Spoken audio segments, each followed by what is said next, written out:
सहनाववतु सहनौ भुनक्तु सह वीर्यं करवावहै तेजस्विनावधीतमस्तु मा विद्विषावहै। ओम शांति शांति शांति। शंकरं शंकराचार्यं केशवं बादरायणं सूत्रभाष्यकृतौ वन्दे भगवन्तौ पुनः पुनः। ईश्वरो गुरुरात्मेति मूर्तिभेदविभागिने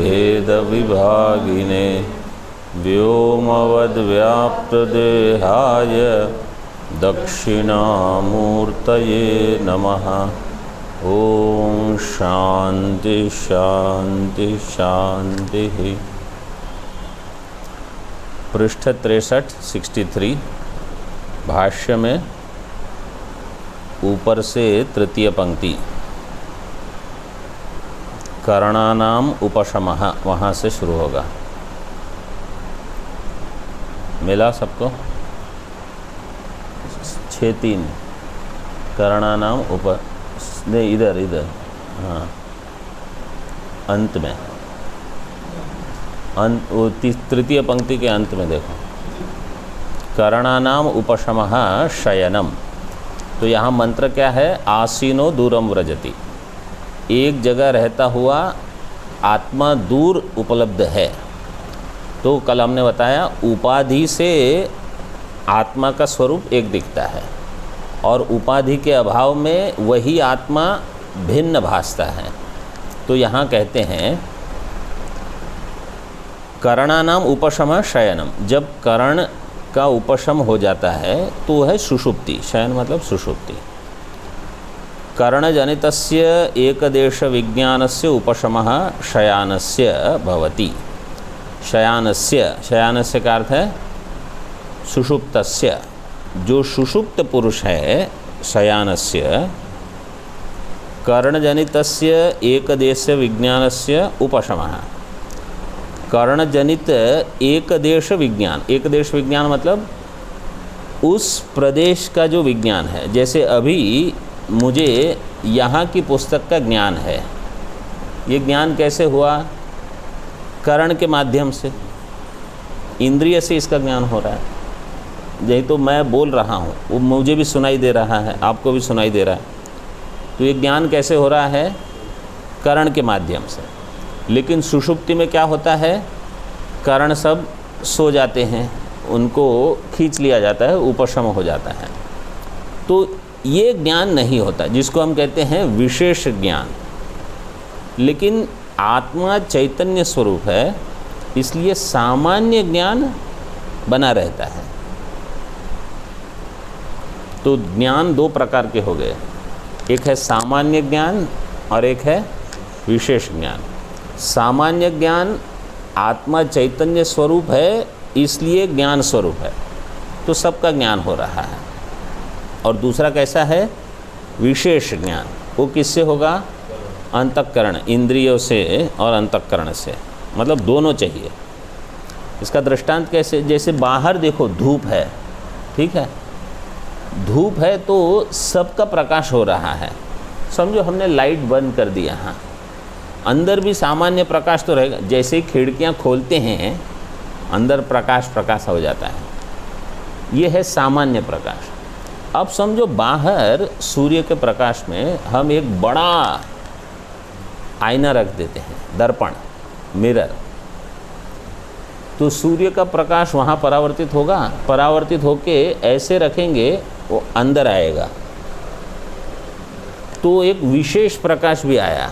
सामान्य प्रकाश तो था, विशेष प्रकाश भी आ गया। तो जागृत में क्या होता है? सामान्य ज्ञान भी होता है, विशेष ज्ञान भी होता है। और सुषुप्ति में वो जो दर्पण है वो समझो ऐसे डाल दिया, तो विशेष ज्ञान नहीं हो रहा है, लेकिन सामान्य ज्ञान तो है क्योंकि सूर्य का प्रकाश है। तो दोनों की उपलब्धि है तो एक देश का विज्ञान अधिक होता है। और जब विशेष विज्ञान का अभाव है इंद्रियों के उपशम से, तो क्या होगा? केवल सामान्य ज्ञान रहेगा। जो साक्षी जिसको हम कहते हैं, साक्षी चैतन्य, वो केवल दृष्टा रहेगा, लेकिन वो दृष्टा आत्मस्वरूप है। और ये जो दूसरा दृष्टा है, जैसे मैं कहूँ मुझे इस पुस्तक का ज्ञान है, ये दृष्टा जो है, इसके साथ दृष्टा, श्रोता, मनता, ये प्रमाता है। ये प्रमाता का ज्ञान अलग से है। तो यहाँ देखो क्या कहा है अभी, शयानस्य करणजनितस्य एकदेश विज्ञानस्य उपशमः भवति। यदा चैवम, जब ऐसा होता है तो क्या होगा? केवल सामान्य विज्ञानत्वात् सर्वतो याति इव। तो उस समय क्या होगा? केवल सामान्य विज्ञान होगा, ठीक है। और जब विशेष विज्ञान भी है, यदा विशेष विज्ञानस्थः स्वेन रूपेण स्थित इव सन मन आदि गतिषु तद उपाधिकत्वात् दूरं व्रजति स च इह एव वर्तते। तो जब मन रहेगा, जो ये दर्पण है, ये है ना बाहर, ये है विशेष उपाधि मन, तो अगर उसके होने से चिदाभास भी उपलब्ध है, चिदाभास के उपलब्ध होने से क्या होगा? विशेष विज्ञान भी होगा। तो विशेष विज्ञानस्थः स्वेन रूपेण स्थित इव, स्वेन अपने रूप में भी है और विशेष विज्ञान भी उपलब्ध है, स्वेन रूपेण स्थित इव। लेकिन मन जहाँ जहाँ जाएगा ऐसा लगता है मुझे वहाँ का ज्ञान हो रहा है, वहाँ का ज्ञान हो। तो मैं यहाँ बैठ के सूर्य कैसा है, चंद्रमा कैसा है, स्वर्गलोक में अभी क्या होता होगा, ब्रह्मा जी क्या करते होंगे ब्रह्मलोक में, स्वर्गलोक में इंद्र का क्या हाल होगा, अभी यहाँ बैठ के मैं सोच सकता हूँ मन के द्वारा। तो वहाँ देखो करण भी अगर नहीं पहुँचते, मतलब इंद्रियाँ, अंतःकरण पहुँच सकता है। तो जैसे उपासना करते हो आप, मुझे शिव जी की उपासना करनी है, भगवान कृष्ण की उपासना करनी है, तो आप विष्णु लोक में जा सकते हो, कैलाश लोक में जा सकते हो। उपासना कैसे? मन के द्वारा। ये है विशेष। और अगर कुछ नहीं है तो भी सामान्य ज्ञान तो है ही, जैसे सुषुप्ति में साक्षी रहेगा। तो स्वेन रूपेण स्थित एव, तो आत्मा एक जगह भी रहते हुए मन की गति से, मन आदि गतिषु, मन की उपाधि होने से, तद उपाधिकत्वात्, तद उपाधिकः कौन सा समास है? ये बहुव्रीहि समास है। इसका विग्रह क्या होगा? तदुपाधिकः। तदुपाधिकः, ये अन्य पद क्या होगा? आत्मा। तदुपाधिकः, ये नाम किसका होगा? आत्मा का। आत्मा जो तद उपाधि वाला है, तत्पद से क्या लोगे? मन है। मन आदि उपाधि वाला जो आत्मा है, ऐसा लगता है कि वो दूरम व्रजति, लेकिन वास्तव दूर कौन गया है? उपाधि, मन। मन दूर गया है तो ऐसा लगता है मैं भी दूर गया हूँ, मैं मतलब प्रमाता। तो ये दो हो गए, एक प्रमाता और एक शुद्ध चैतन्य, दो हो गए, एक प्रमाता और एक शुद्ध चैतन्य। शुद्ध चैतन्य हमेशा रहेगा, प्रमाता जागृत स्वप्न में रहेगा, सुषुप्ति में नहीं रहेगा। ऐसे टीका में देखो, अंतिम पंक्ति, एकदेश विज्ञानस्य इति। एकदेश विज्ञान मतलब एक जगह का विज्ञान, एक प्रदेश में रहना, कहीं का ज्ञान हो रहा। तो एक देश विज्ञान में क्या होता है? जैसे देखो, मुझे मेरी आँखों के द्वारा सामने क्या है वो दिख रहा है, तो पीछे क्या है वो नहीं दिखेगा। बाएं अगर मैं देखता हूँ तो यहाँ क्या है वो कुछ नहीं दिखेगा। ये है एक देश। लेकिन साक्षी, साक्षी में बाएं दाएं आगे पीछे नहीं है। साक्षी सर्वतः। तो वहाँ एक देश विज्ञान नहीं है साक्षी में। साक्षी मतलब सभी का ज्ञान एक समान प्रकाशित करता है। जैसे सूर्य, सूर्य में लेफ्ट राइट है क्या कोई? वो तो सबका प्रकाश एक समान करता है। हम कल्पना करेंगे यहाँ का है वो राइट है, वहाँ का है वो लेफ्ट, ऐसा कुछ नहीं है वहाँ। और देखो टीका में, मनुष्योहम नीलम पश्यामि इत्यादि परिच्छिन्न विज्ञानस्य। परिच्छिन्न विज्ञान ऐसा होता है, मैं मनुष्य हूँ, नीलम पश्यामि, कोई जैसे ये नील है। अच्छा, ये नील शब्द हिंदी में हम कहते हैं ब्लू को नील शब्द कहते हैं, लेकिन संस्कृत में काले को नील कहते हैं, काले को भी नील कहते हैं ज़्यादा, और ब्लू को कभी कभी नील बोल देते हैं। जैसे भगवान रामचंद्र जी के लिए हमेशा कहेंगे नीलाम्बुज श्यामल कोमलांगम। तो नील अंबुज, तो हम सोचेंगे आकाश में बादल कभी ब्लू कभी दिखते हैं, काले होते हैं। तो भगवान का रंग कैसा है? काला है, ऐसे कृष्ण के लिए। 6 और 7 नंबर टिप्पणी देखो।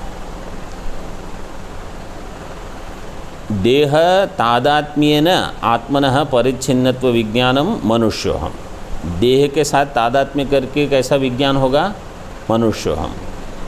चक्षु से तादात्म्य करोगे तो नीलम पश्यामि, ऐसे शृणोमि और रसयामि, गंधयामि, ये सब अलग अलग एक एक इंद्रियों से तादात्म्य करके होगा।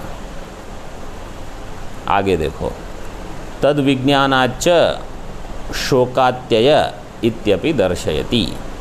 तद विज्ञानात्, उसके विज्ञान से क्या होगा? शोक का अत्यय होगा। अत्यय मतलब विनाश। अति उपसर्ग पूर्वक इणगतौ धातु से अय बनेगा। अत्यय शब्द का अर्थ होगा विनाश।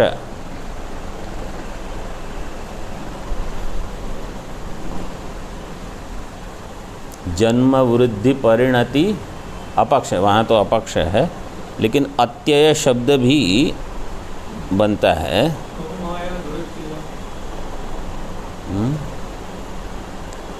अत्यय शब्द विवेक चूड़ामणि में आता है। अत्यय मतलब मृत्यु, विनाश।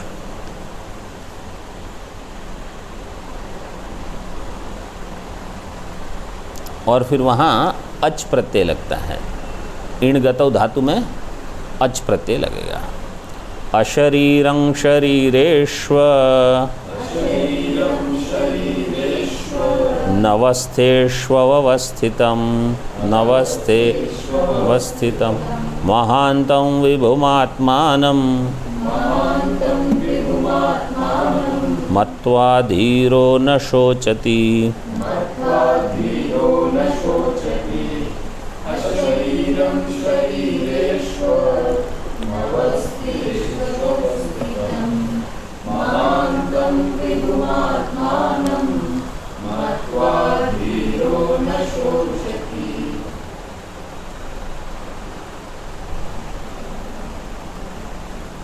अशरीरम शरीरेषु अनवस्थेषु अवस्थितम।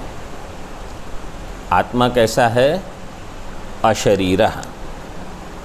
तो यहाँ अशरीरम मतलब नपुंसक लिंग दिया है, तो आप समझ लो आत्मतत्वम, क्योंकि आत्मा शब्द लोगे तो पुल्लिंग में होगा। तो अगर श्रुति में नपुंसक लिंग शब्द दिया है तो आप ऐसे कल्पना कर लो, तो आत्मतत्वम ऐसे।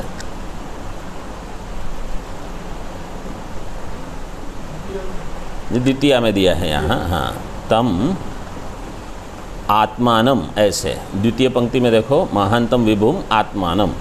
आत्मानम अशरीरम शरीरेषु अनवस्थेषु अवस्थितम। आत्मा कैसा है? शरीर में है, लेकिन कैसा है वो? अशरीर है।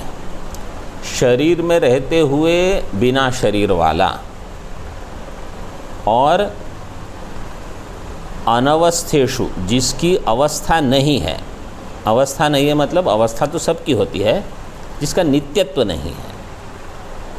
क्योंकि सभी, जैसे इसकी भी एक अवस्था है, हमारे शरीर की भी एक अवस्था है, लेकिन अनवस्थेषु मतलब वास्तव में इनकी कोई एक स्थित अवस्था नहीं है, ये चलते जाएंगे। अभी देखो थोड़े दिन में बदल जाएगा, थोड़े दिन में बदल जाएगा। तो हमारा पूरा शरीर, स्वभाव, मन की तो परिस्थिति देखो इतनी चंचल होती है कि पूछो मत। थोड़े थोड़े समय में ये बदलते जाता है। फिर क्या लगता है, अच्छा अभी ये, अच्छा अभी वो। तो मन को आप बहुत अधिक महत्व दोगे तो आपका जीवन अनवस्थित ही रहेगा। आपको बुद्धि के ऊपर बहुत बल देना पड़ेगा। वो आएगा प्रसंग कि मन और बुद्धि में, बुद्धि जो है वो सारथी है।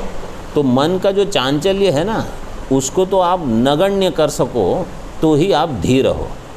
नगण्य मतलब ये बिल्कुल है नहीं।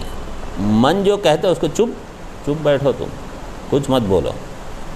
आप मन की ज़्यादा सुनोगे तो आप अभी संकल्प विकल्प में ही जीते रहोगे। क्योंकि मन का कैसा है, बंदर के जैसा होता है वो। बंदर मतलब मंकी। शाखा ते शाखा पर जाई, वो यहाँ वहाँ बहुत होता है मन। तो आपको उसको लगाम से खींच के बिल्कुल नहीं। तो धैर्य ये है, और ये बहुत आवश्यक है साधक के लिए। तो अनवस्थेषु मतलब जिसकी बिल्कुल अवस्था नहीं है, उसमें एक ही वास्तव में अवस्था वाला कौन है? अवस्थितम मतलब परिनिष्ठितम आत्मा। महानतम विभुम आत्मानं मत्वा धीरो न शोचति। आत्मा को महान जानना है, विभु जानना है मतलब व्यापी, और कि अशरीर है आत्मा, और आत्मा एकमात्र वस्तु है जिसमें बाकी सब घूमते रहते हैं। जैसे साधारण दृष्टांत क्या देते हैं, सिनेमा का जो पर्दा रहता है ना, वो एक रहता है और बाकी सब जाते रहे। चलचित्र नाम ही उसका चलचित्र, ये चित्र चल जाते रहो जाते रहो, मतलब वो रुक नहीं सकते। समझो आप टीवी या कुछ देख रहे हो, सिनेमा, और वो रुक गया पिक्चर, तो आनंद आएगा कि आपको लगेगा ये क्या है, मैं ये देखने थोड़ी आया। वो जाता रहे तो आपको लगे हाँ अब कुछ हो रहा है। लेकिन जीवन में अगर ये कुछ इधर उधर हो रहा है तो बोले ये क्या हो रहा है, क्योंकि हमको स्थिति चाहिए। लेकिन दूसरी चीज़ों में गति होती है। स्थिति गति, ये दो शब्द। स्थिति मतलब स्थिर रहना, गति मतलब चलते रहना। तो कभी कभी हमको लगता है कि जीवन में गति हो, लेकिन कैसी गति हो? प्रगति हो। प्रगति मतलब ऊपर उठना जीवन। अब मैं यहाँ हूँ, फिर और ऊपर, फिर और ऊपर, हाँ मतलब मेरी प्रगति हो रही है। और गति मतलब कहीं भी ऊपर नीचे, ये गति है। तो ये भयजनक है। और ख़ास करके जैसे वो रोलर कोस्टर जैसा रहता है ना, इधर जाता है या वैसे घूमता है, तो आपको लगता है अरे बहुत ऊपर नीचे जा रहा हूँ। वास्तव में आप कहाँ पहुँचे? कहीं नहीं, जहाँ थे जैसे थे वैसे के वैसे रहे। तो ऐसे ये जो है ना ऊपर नीचे वाला, ये वास्तव में आप कहीं पहुँचते नहीं हो। बोले इतने समय से आप गाड़ी में बैठे हो। अरे गाड़ी में तो बैठे हैं, लेकिन वो केवल घूम रही है, चक्कर काट रही है बस। तो ये जीवन के लिए अच्छा नहीं है। तो अनवस्थेषु अवस्थित तो हमको क्या समझना है? आत्मा ना मतलब आप समझ लो मैं कैसा हूँ? मैं विभु हूँ। महत मतलब सबसे बड़ा, मैं ऐसा हूँ। महत, विभु मतलब व्यापी, अशरीर मतलब मेरे शरीर नहीं है, स्थूल शरीर, सूक्ष्म शरीर, कारण शरीर मेरे नहीं है। और मैं ही एक स्थिर हूँ, बाकी पूरी दुनिया घूम रही है, ऐसे समझो। वो दिखाते हैं ना ग्लोब, वो घूमते रहता है। बोले ये घूम रहा है तो कुछ तो स्थिर है जिसके आसपास ये घूम रहा है। तो आत्मा ही एक स्थिर है, पूरा ब्रह्मांड घूम रहा है, ऐसे आप समझ लो ये मैं हूँ। बाकी सब घूमते ही रहेगा जीवन भर। जीवन क्या, जब तक सृष्टि चलेगी ब्रह्मांड घूमते रहेगा, वो तो होगा ही, वही उसका स्वभाव है। भाष्य में देखो, अशरीरम स्वेन रूपेण आकाशकल्प आत्मा, अपने स्वरूप में आत्मा कैसा है?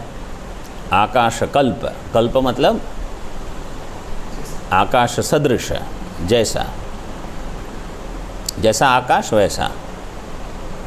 आकाश और आत्मा में साधर्म्य कहाँ कहाँ है? एक दो दृष्टांत दो।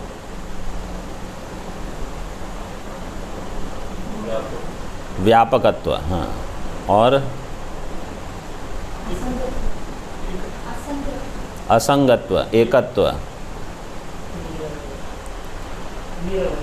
निरवयवत्व, अनंतत्व, आपेक्षिक, निष्क्रियत्व, बहुत सारे हैं। तो इसलिए सूक्ष्मत्व, तो आकाश को आत्मा की उपमा दी जाती है। मतलब कभी भी आत्मा के बारे में सोचना है तो आकाश एक बहुत ही नज़दीक की चीज़ है, और दूसरा एक है प्रकाश। आत्मा के लिए प्रकाश की उपमा भी दी जाती है, क्योंकि चैतन्य है। प्रकाश का स्वरूप क्या है? अंधकार को हटाना। आत्मा का स्वरूप क्या है? अज्ञान को हटाना। ठीक है, मतलब किसी चीज़ का अगर अज्ञान है तो आत्मा का जो परावर्तित प्रकाश है उससे अज्ञान हटेगा। तो प्रकाश स्वरूप हूँ मैं और आकाश सदृश हूँ मैं, ऐसे।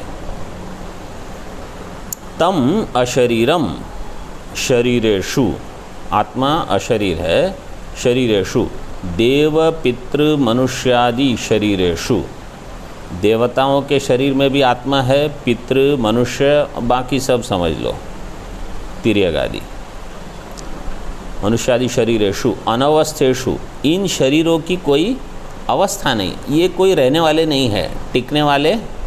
ये सब शरीर आज है, कल ठिकाना। कल क्या, मैं आपको बताता हूँ।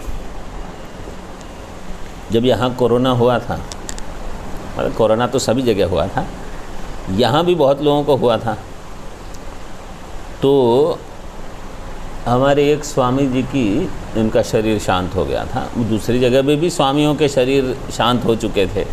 हम सुनते थे, जैसे शिवानंद आश्रम में होता, रामकृष्ण मिशन में हरिद्वार में भी 2-3 महात्माओं का शरीर शांत हो गया।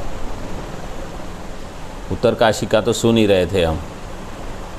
तो पहले तो हम क्या, आरती पूरी होती थी ना तो हम चले जाते थे कमरे में, ऐसे कुछ ज़्यादा नहीं। उसके बाद मैं रोज़ आरती समाप्त होने के बाद भगवान को नमस्कार करता था, क्योंकि भगवान अब कल मिलेंगे कि नहीं कोई ठिकाना नहीं। आज की रात अंतिम। तो ये हमेशा मेरे दिमाग में बैठ गया कि भगवान कल दर्शन होंगे कि नहीं कोई। तो ये है अनवस्था, कि हम मान के चलते हैं कि कल तो हमारा होगा ही, कोई ठिकाना नहीं है इसका।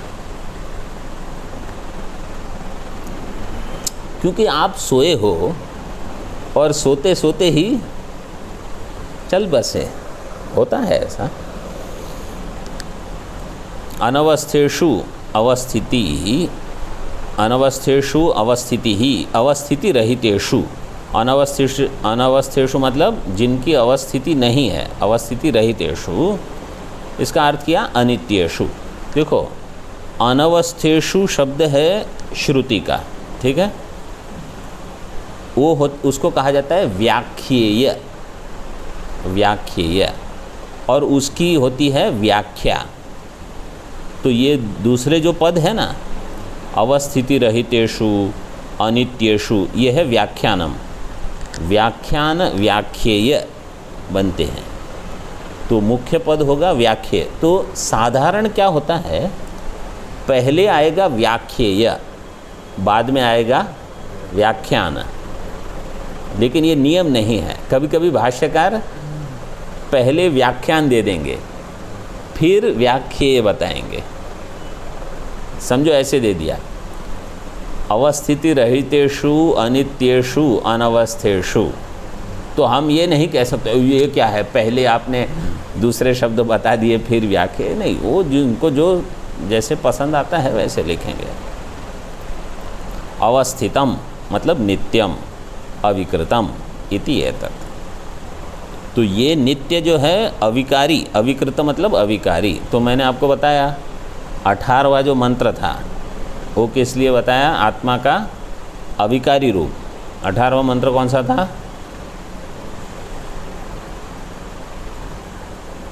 अब बिना देखे बताओ।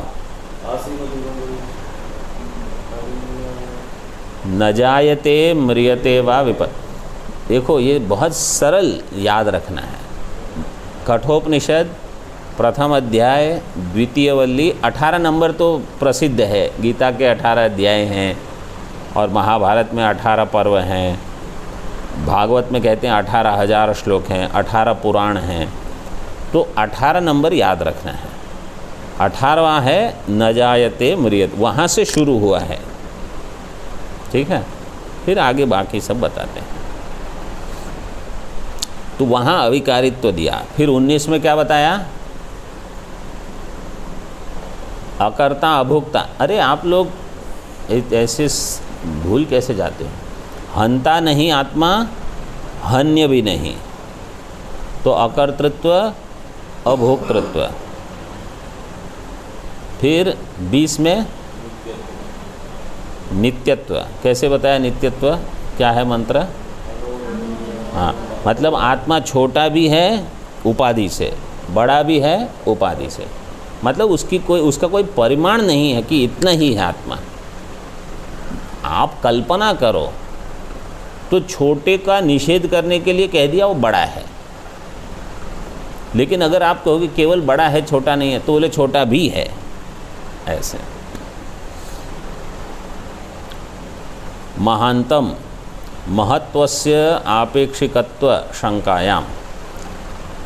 महान मतलब जो महत है। महत शब्द कैसे चलेगा, प्रातिपदिक महत होगी उसका वो कैसे आपका हुआ है, महान महांतौ महांतः, महांतम द्वितीय एकवचन है ये। महान महांतौ महांतः महांतम। महत शब्द का तकारांत शब्द है, नपुंसकलिंग होगा शायद। महत्वस्य, महानतम का अर्थ किया, महत्वस्य नहीं, महानतम का अर्थ अभी नहीं किया। महानतम का अर्थ किया जो महान है वो यहाँ लिखा नहीं है। लेकिन कोई प्रश्न कहेगा कि भाई जो महत है वो तो आपेक्षिक है, महत्वस्य आपेक्षिकत्वात्। मतलब समझो मैं पूछूं ये छोटा है कि बड़ा है, क्योंकि इसकी अपेक्षा ये बड़ा है लेकिन किसी और की अपेक्षा ये छोटा है। तो महान बड़ा शब्द जब सुनते हो तो तुरंत क्या आएगा, किससे बड़ा। तो यहाँ क्या किया, महानतम महत्वस्य आपेक्षिकत्व शंकायाम आह, तुरंत दूसरा शब्द दे दिया विभूम, व्यापिनम, जो व्यापी है। तो व्यापी मतलब सर्वव्यापी ऐसे लेना है, जो सब में व्याप्त है। तो फिर महान का अर्थ समझ में आ जाएगा कि कैसा है, बोले सबसे बड़ा, क्योंकि सर्वव्यापी है। व्यापिनम आत्मानम, आत्मग्रहणम स्वतो अनन्यत्व प्रदर्शनार्थम। आत्म शब्द का ग्रहण से क्या करना है, आत्मा स्वतो अनन्यत्व, अपने से कुछ अन्य नहीं है, ये है अनन्यत्व। मुझसे भिन्न कुछ नहीं है, अनन्य मतलब न अन्य इति अनन्य, अन्य न इति अनन्य। तो मुझसे अन्य कुछ नहीं। इसी जब गीता में तो बहुत बार आता है अनन्याश्चिंतयन्तो मां, अनन्य चेता सततम, वो तो इसमें आ गया। हाँ, अनन्य प्रोक्ते गतिरत, तो वहाँ अन्य नहीं, अन्यत्व का निषेध करने के लिए अनन्य शब्द आता है। अनन्यत्व प्रदर्शनार्थम आत्मग्रहणम, इसका अर्थ क्या हुआ बताओ मुझे। आत्मग्रहणम स्वतो अनन्यत्व प्रदर्शनार्थम, इस पंक्ति का अर्थ बताओ। ये सब मेरे ही बारे में समझाने के लिए। हाँ, मेरे ही बारे में मतलब ये जो आत्मा शब्द है यहाँ आत्मानम, वो मुझसे भिन्न कोई है उसका निषेध करने के लिए। वो मुझसे भिन्न नहीं है, स्वतः अनन्यत्वम, मुझसे अभिन्न वस्तु को दिखाने के लिए कौन से शब्द का प्रयोग किया? आत्म, आत्मग्रहणम स्वतो अनन्यत्व प्रदर्शनार्थम। आत्म शब्द है प्रत्यगात्म विषय एव मुख्य। आत्मा, इसको चाहिए तो आप अंडरलाइन कर लो। आत्मा शब्द मुख्य कहाँ घटेगा? प्रत्यगात्म विषय में, मतलब प्रत्यगात्मा में, मैं। लेकिन मैं शब्द से शरीर वाला मैं नहीं, इंद्रिय मन बुद्धि वाला नहीं, केवल मैं, आत्मा, एवं मुख्य है। ये इसका अर्थ है आत्मा शब्द का। तम ईदृशम आत्मानं मत्वा, ऐसे आत्मा को जान करके, मत्वा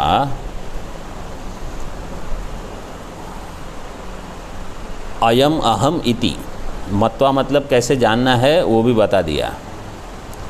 अयम अहम, ये मैं हूँ, ऐसे। तो ये मैं हूँ मतलब ये अशरीर मैं हूँ, अनवस्था में अवस्थित मैं हूँ, महान मैं हूँ, विभु मैं हूँ, ऐसे जान। और पहले भी जो जो बताया वो सब लेना है, केवल इस मंत्र को नहीं। पहले जो जो बताया इन सब को जान के धीरहा, जानेगा कौन? धीरहा, जिसकी बुद्धि कैसी है? जिसमें धैर्य बहुत है। धीर शब्द का साधारण अर्थ ये है धीमान, बुद्धिमान। लेकिन धीर से आप समझ लो साधन चतुष्टय वाला। ऐसे पूर्व श्लोक में क्या कहा? धातु प्रसादान। उसमें वास्तव में मुझे एक आपको टिप्पणी बतानी थी, वो भूल गया, वो मैं बता देता हूँ। अभी इसको देख लो पहले। धीरो धीमान न शोचती, न शोचती, ये शोक निवृत्ति जो है ये फल है ज्ञान का। ज्ञान से क्या होगा? कभी आपको शोक नहीं होगा। पंडिता न अनुशोचन्ति, किसी बारे में शोक नहीं और मोह भी नहीं। तत्र को मोहः क शोकः एकत्वम् अनुपश्यतः नहीं एवं विदस्य आत्मविदः शोकोपपत्ति ही। ऐसे जानने वाला जो है ज्ञानी, उसको कभी शोक नहीं होता। अभी आप जाइए पृष्ठ 62 पर, 62, 2 पृष्ठ पहले।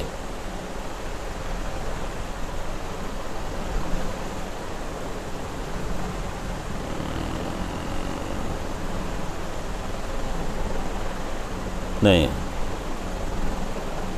उसके भी पहले 61, 61, 3 नंबर टिप्पणी देखो। धातु प्रसादाद इति, तो देखो वहाँ पाठ कैसा है?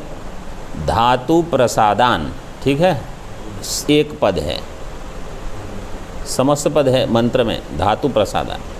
टिप्पणी में देखो कैसे दिया है, धातु प्रसादात इत्यादि पाठांतरे। अगर ऐसा पाठ है, धातु के बाद विसर्ग दे दिया, धातु प्रसादात इत्यादि पाठांतरे, धातु का अर्थ होगा ईश्वरस्य, ईश्वरस्य कृपया इति व्याख्येयम। तो वहाँ पाठ कैसे होगा? ईश्वर की कृपा से, भगवान की कृपा से। तो पहला अर्थ क्या था कि आपको प्रसाद किसका चाहिए? भगवान, इंद्रिय और मन का प्रसाद, उनका अनुग्रह हो तब होगा। और यहाँ क्या कहे, दूसरा पाठ अगर लोगे तो धातु मतलब ईश्वर है। कैसे? धात्री शब्द, ऋकारांत शब्द होगा, त्रिच प्रत्यय से बनेगा। धात्री, धाता, धातारव, धातारह। तो भगवान कौन है? धाता है, सबको धारण करने वाले, सबको पकड़ के जिसने रखा है, पकड़ के मतलब संभाल के। ईश्वरस्य कृपया, ये अर्थ कैसे हुआ?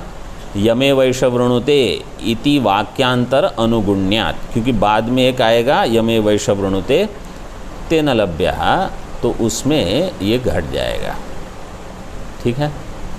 ओम पूर्णमदः पूर्णमिदं पूर्णात् पूर्णमुदच्यते पूर्णस्य पूर्णमादाय पूर्णमेवावशिष्यते। ओम शांति शांति शांति।